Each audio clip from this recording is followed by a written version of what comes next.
It's another edition of Riding Home here on Dog Post. Dean Legge and Matt DeBary. Matt will hear from Kirby soon enough, but it does look like the two players who were arrested over the weekend, Tyrique Stevenson and Tyler Simmons, were both at practice today.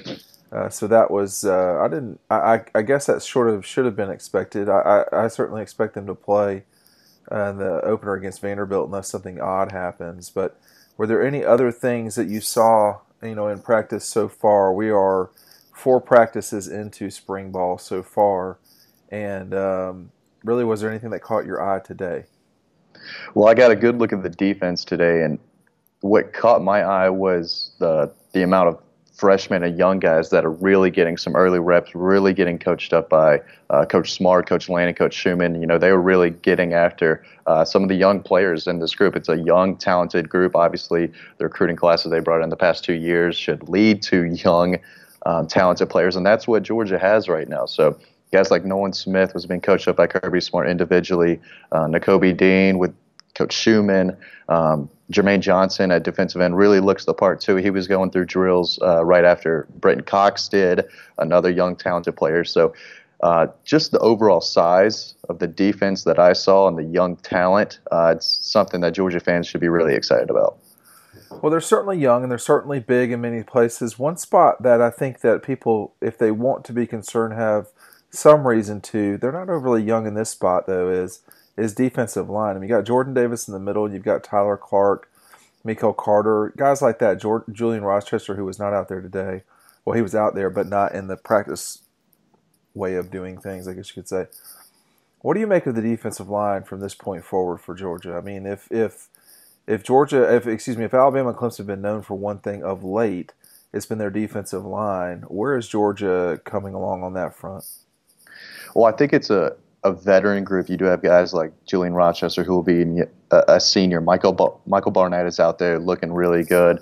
Like you said, Tyler Clark's going to bring a veteran presence. So they're going to need those guys to really step up and lead that group because, again, they're bringing in a lot of talent in this 2019 class coming in, a young group. But it should be led by the veterans this year, and they're really taking control. They know what they're doing here at practice. They're working hard, and I think they know that they need to step up and be leaders on that front seven.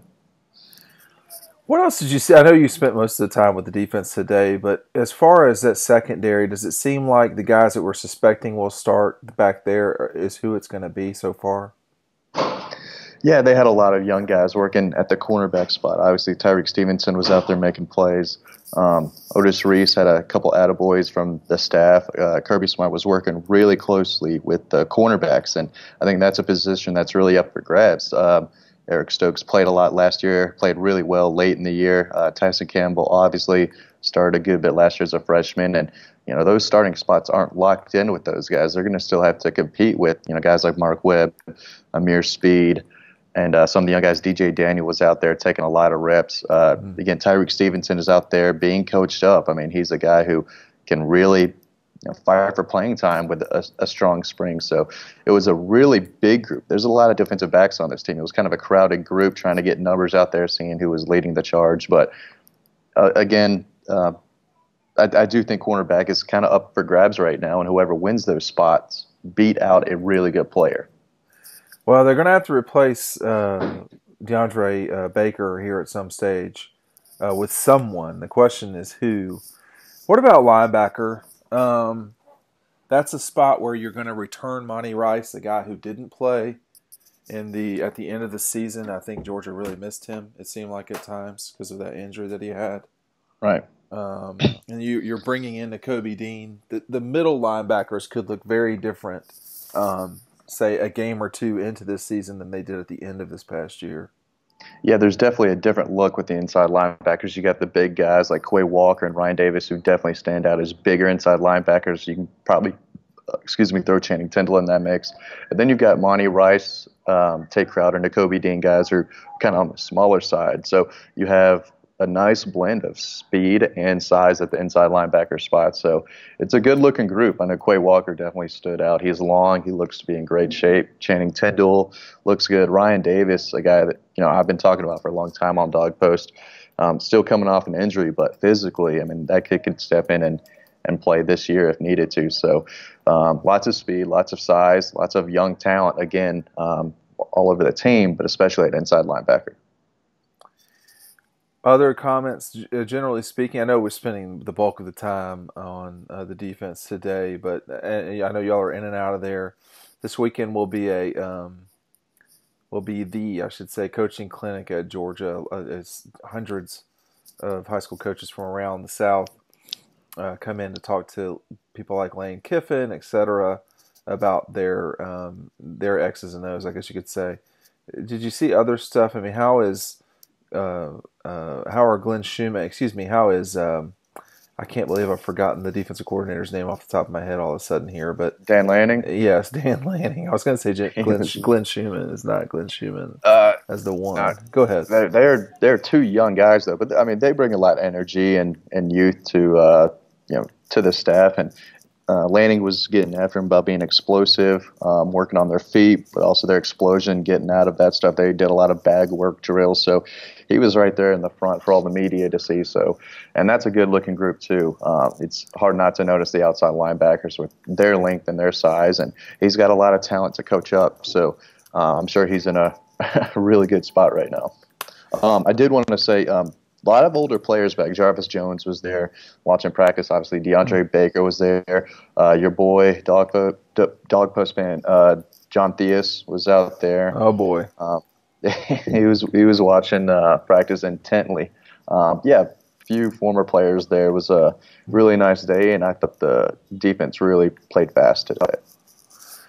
Well, join Dean and Matt in the future here with some riding homes. We'll see what Kirby has to say a little bit later tonight. That'll come after we conclude this podcast. Matt, any other news and notes from Athens as we wrap up this episode?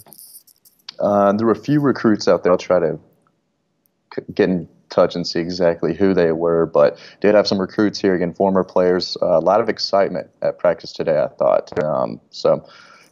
Good day, and watch out for that defense. I did think they played or practiced really well today. If you read what we were hearing over the weekend, I will expand on this just a little bit. I don't know if the defense is a lot ahead of the offense right now. One concern though, Matt, that the folks that I talked with at practice on Saturday was that there wasn't. Well, I'm projecting here, but a bit of concern, so to speak, has to be pressure. There didn't seem to be a lot of pressure on Saturday. How, in wrapping up here, how will they address that this fall? I mean, if they're not really getting pressure as it stands right now, and I understand this is hearsay, and I understand they're also going against two pretty good tackles in Isaiah Wilson and Andrew Thomas. Right. Where are they going to? I mean, how are they going to get pressure? Well, they're going to have to get creative. They've got, obviously a guy like Nolan Smith, who is a pass rusher. I mean, you put him at outside linebacker, but that's what he does. He gets after the quarterback. Jermaine Johnson, too. So those are two new guys who are going to be asked to do a lot. Adam Anderson, year 2, with his length, he's going to be able to get after the passer. He did pretty well last year, I thought, too, for a freshman, getting some pressure on the quarterback when he was out there.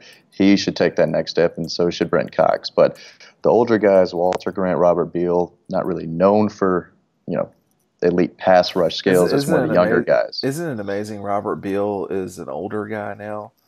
I know it. He is a redshirt. He will be a redshirt freshman. It's crazy. It feels like he's been here for a few years. But well, this will be his third fall. Yeah. So you've got outside linebackers like him and Walter who do their job. They set the edge really well, but they're going to be asking a lot of these young guys and newcomers to really attack the quarterback, and it's up to the staff to put them in the right spot and get creative because the talent is definitely there. So we'll see what happens. Thanks for joining us. We will see you next time on Riding Home here on Dog Post.